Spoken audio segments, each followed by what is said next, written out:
প্রিয় দর্শক, নতুন একটা ভিডিওতে আপনাদের সবাইকে আমন্ত্রণ জানাচ্ছি।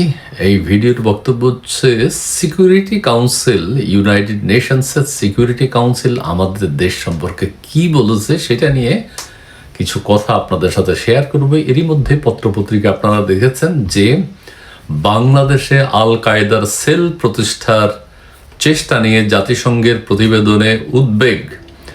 জাতিসংঘের কিছুদিন পরপর একটা প্রতিবেদন বের হয়, সেই প্রতিবেদনে বাংলাদেশের অবস্থা নিয়ে, আল কায়দার অবস্থান নিয়ে উদ্বেগ প্রকাশ করেছে।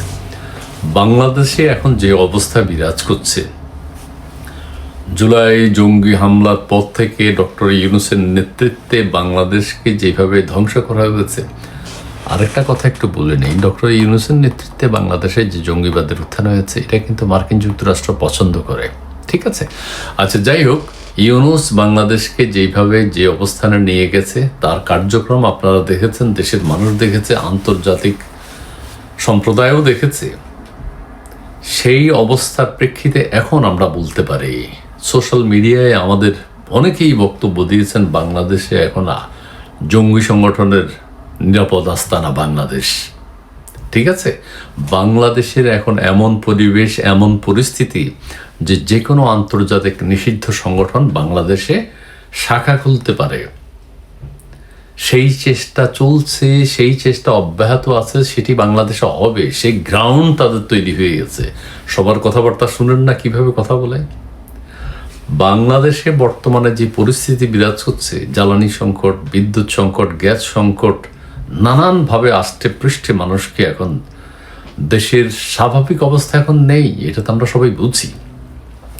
সেই অবস্থার মধ্যে জাতিসংঘের সিকিউরিটি কাউন্সিলের অর্থাৎ নিরাপত্তা পরিষদের পক্ষ থেকে বাংলাদেশের এই অবস্থা, এই বক্তব্য আমাদের দেশ সম্পর্কে আমাদেরকে হতাশ করেছে। এবং সোশ্যাল মিডিয়ায় আমাদের বক্তারা এতদিন যা বলেছেন তার সত্যতা এখন প্রমাণিত হলো যে বাংলাদেশে পাকিস্তানের জঙ্গিরা আছে, আইএস আছে, আফগানিস্তানের জঙ্গিরা আছে, হামাসের শাখা আছে, বিভিন্নভাবে এগুলো তো আপনারা শুনেছেন, সেগুলো সত্য।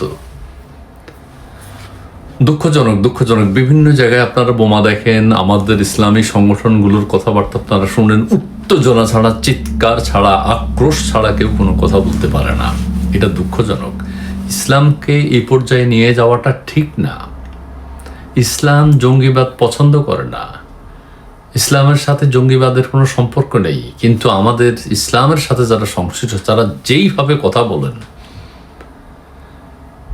এটা জঙ্গি সংগঠন হিসেবে নিজেদেরকে মনে হয় যেন প্রকাশ করেন। ঠিক না। জাতিসংঘ যে প্রতিবেদন দিয়েছে সেটি আপনাদের সাথে শেয়ার করি। যারা পড়েছেন তারা তো জানেন, যারা পড়েননি তাদের জন্য পড়ে শোনাই। বাংলাদেশে আল কায়দার সেল প্রতিষ্ঠার চেষ্টা নিয়ে জাতিসংঘের প্রতিবেদনে উদ্বেগ।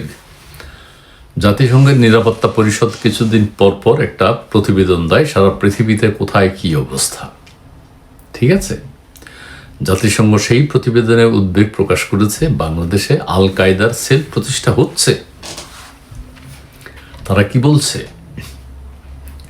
আফগানিস্তানে আল কায়দার অবস্থান শক্তি এখনো অপরিবর্তিত আছে। আফগানিস্তানে আল কায়দা অপরিবর্তিত শক্তি নিয়ে আছে। এর ভারতীয় উপমহাদেশের শাখা হচ্ছে AQIS, এর খণ্ডিত গোষ্ঠী থেকে আঞ্চলিক সংগঠনে পরিণত হয়েছে।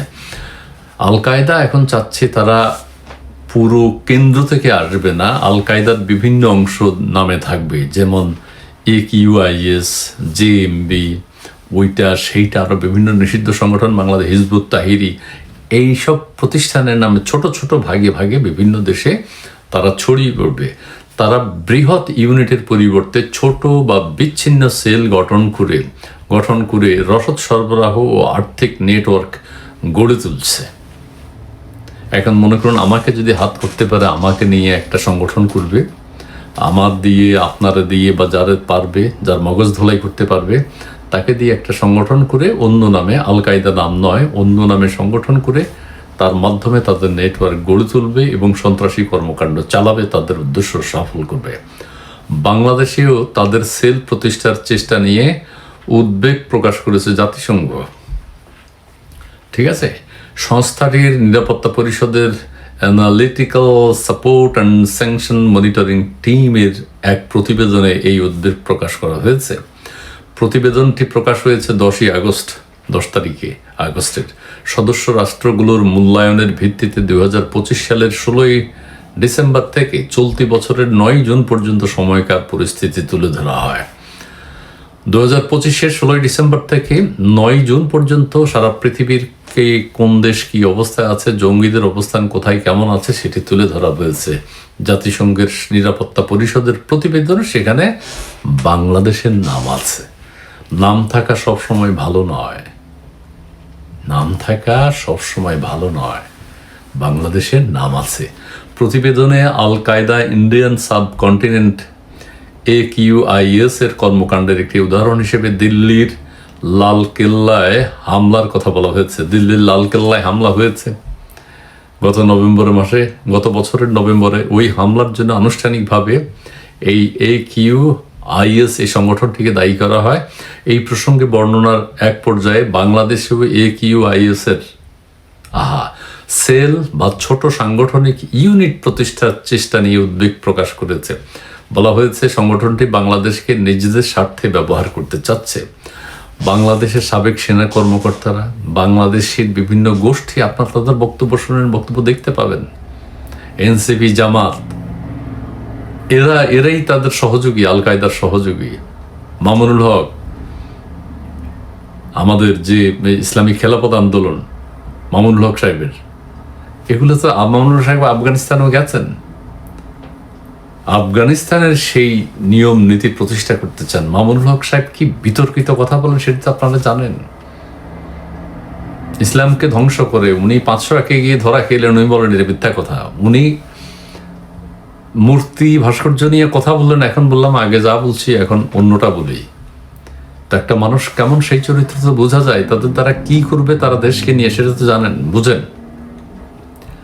ঠিক আছে, আমি আর বিস্তারিত অত বলবো না। অনেক কথা বলা হয়েছে এখানে, কার কার সাথে কি সংযোগ সেটি বলা হয়েছে। আমি যেটা বললাম, অর্থাৎ ইউনুস রিজিমের সময় থেকে শুরু করে বর্তমান সময় পর্যন্ত বাংলাদেশ জঙ্গিদের একটা নিরাপদ আস্তানায় পরিণত হয়েছে।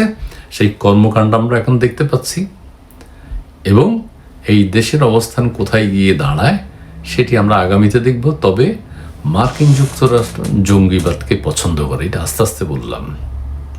সেই জন্য তারা ডক্টর ইউনূস সাহেবকে বসিয়েছেন, সেই জন্য একটা তারা রিজিম চেঞ্জ করেছেন। শেখ হাসিনা সরকার বিভিন্ন জায়গায় জঙ্গিদেরকে অ্যাটাক করে, বিভিন্ন বাড়িতে হামলা করে। এই বিষয়গুলো পছন্দ হচ্ছে না। জঙ্গিরা আক্রান্ত হয়ে গেছে, জঙ্গিরা ক্লান্ত হয়ে গেছে। ঠিক আছে, কাজে কি প্রয়োজন? রিজিম চেঞ্জ করতে হবে, শেখ হাসিনার পরিবর্তন। এটা আপনারা আমাদের সাহেবের বক্তব্যই শুনেন, ফরহাদ মাজার সাহেব তার বক্তব্যই শুনেন। আমেরিকা সব করেছে।